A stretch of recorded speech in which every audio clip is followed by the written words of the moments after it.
પ્રેમમાં અને ફરજમાં ભેદ છે. કોઈ વસ્તુ તમે ફરજ સમજીને કરો અને એક વસ્તુ પ્રેમથી કરો.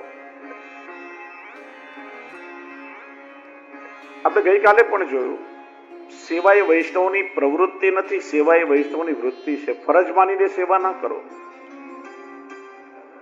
ઠાકોરજીની સેવા પ્રેમથી કરવી જોઈએ. જ્યાં સુધી સેવાની ક્રિયામાં હૃદયનો પ્રેમ ન જોડાય ત્યાં સુધી તમારી સેવા ખાલી ક્રિયાત્મક સેવા રહેશે. શ્રી મહાપ્રભુજી સેવા માટે શું આજ્ઞા કરે?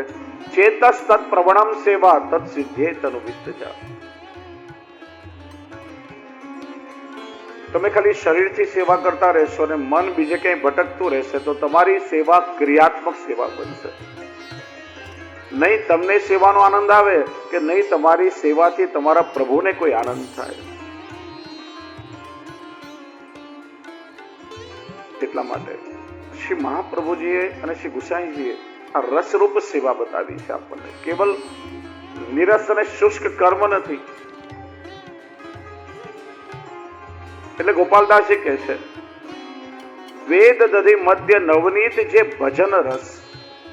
ભજન એટલે ભજ ધાતુ પરથી ભજન શબ્દ થયો છે. ભજન એટલે કીર્તન નહીં, ભજન એટલે સેવા. સર્વદા સર્વભાવે ન ભજનીયો વ્રજાધિપ. શ્રી મહાપ્રભુજી આજ્ઞા કરે છે. આ સેવા માર્ગ વેદની અંદર છુપાયેલો છે. વેદ રૂપી દહીંની અંદર નવનીતિની જેમ સંતાયેલો છે.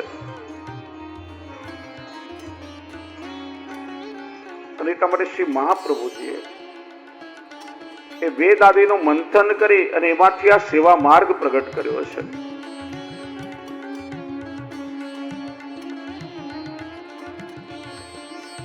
જેમ દહીંનો સાર માખણ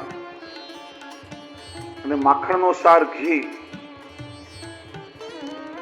માખણમાંથી પણ એકવાર ઘી બની જાય પછી કાયમ માટે ઘીનું ઘી રહે, એમાંથી પાછું માખણ ના થઈ શકે. ઠંડીમાં જામી જાય પણ એ ઘીનું ઘી જ રહે. એમ શ્રી મહાપ્રભુજીએ સારનો સાર પ્રગટ કર્યો અને મથિત માધુરી જીવે શ્રવણ પીધો. આગળ આપણે જોયું, આપ સેવા કરી શીખવે શ્રી હરિ. પોતે આચરણમાં મૂકીને પણ સેવાનો ઉપદેશ આપ્યો. અને મથિત માધુરી જીવે શ્રવણ પીધો પોતાના વચનામૃતો દ્વારા. શ્રી મહાપ્રભુજીને શ્રી ગુસાઈજીએ પોતાના ભક્તોનું પોષણ કર્યું. આચાર્ય ચરણોની વાણી દ્વારા ભક્તિ રસની માધુરીનું પાન પુષ્ટિજીવો આજે પણ કરી રહ્યા છે. શ્રી મહાપ્રભુજીને શ્રી ગુસાઈજીએ પોતાની વાણી દ્વારા જીવોના કર્ણના માધ્યમમાંથી એ ભક્તિરસ એમના હૃદયમાં સ્થાપિત કર્યો છે. જો વૈષ્ણવ, આપણે ત્યાં બે પ્રકારની સૃષ્ટિ કહેવાય છે, બિંદુ સૃષ્ટિ અને નાદ સૃષ્ટિ.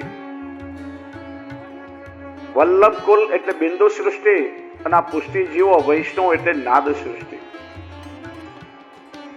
ઠાકોરજીએ જયારે બ્રજભક્તોને બોલાવવા માટે વેણુનાદ કર્યો અને એ વેણુનાદ કરતા કરતા પ્રભુની અંદરથી પોતાનો એટલો બધો આનંદ પ્રગટ થયો કે આનંદના જે રસબિંદુઓ છે એ રસરૂપે વેણુના છિદ્રમાંથી બહાર છલકાવા લાગ્યા. અને એ અધર સુધાના બિંદુ સ્વામીજીએ પોતાની શ્રીહસ્તમાં ઝીલી લીધા. અને એ અધર સુધાના બિંદુમાંથી જે પ્રગટ થયા એ વલ્લભ કુલ. અને એના નાદનું શ્રવણ કરી અને જે ભાગતા ભાગતા આવ્યા એ નાદમાંથી જે સૃષ્ટિ પ્રગટ થઈ એ બધી પુષ્ટિ સૃષ્ટિ આ વૈષ્ણવ. ઠાકોરજીના વેણુ નાદની બિંદુ સૃષ્ટિ એટલે વલ્લભ કુલ અને નાદ સૃષ્ટિ એટલે પુષ્ટિ માર્ગીય વૈષ્ણવ. અને એટલા માટે શ્રી ગુસાઈજીએ જે પોતાના નીચ જનો હતા, જે દૈવી જીવો હતા, એમના કર્ણના માધ્યમથી પોતાના વચનામૃતો દ્વારા એ પુષ્ટિ રસ એમના હૃદયમાં પધરાવ્યો છે. બાકી જે રહ્યા એનું શું થયું? દહીં વલોવીએ, એમાંથી સાર રૂપ માખણ નીકળી જાય તો કે તક્રસમ કર્મપથ સ્નેહ રસહીન છે, શ્વેત જાણી વિમુખ તાણી લીધો. છાસમાંથી માખણ કાઢ્યા પછી જે ખાટી છાસ વધે એને તક્ર કહેવાય. અને કદાચ ઢોળાઈ જાય ને તો એમાં કઈ નુકસાન ના જાય. એમાં પછી શુષ્કતા હોય, કારણ કે સાર તો બધો એમાંથી નવનીત રૂપે બહાર નીકળી ગયો છે. એટલા માટે વેદ આદિમાંથી સાર રૂપ સેવાનો સાર રૂપ જે નવનીત શ્રી મહાપ્રભુજી પ્રગટ કર્યું, અને એ નવનીત કાઢી લીધા પછી જે શુષ્કતા રહી છે એ માર્ગમાં કોણ ગયું? તો શ્વેત જાણી વિમુખ તાણી લીધો. જે સાધારણ જીવો હતા એમણે જોયું કે છાસનો રંગ પણ સફેદ છે અને માખણનો રંગ પણ સફેદ છે, અને કદાચ બંને સમાન ફળ આપવા વાળા છે. માખણ પચાવવું થોડું અઘરું છે અને છાસ તો સરળતાથી પી શકાય એવું માની અને સેવા માર્ગ છોડી અને વેદ માર્ગમાં ચાલ્યા ગયા.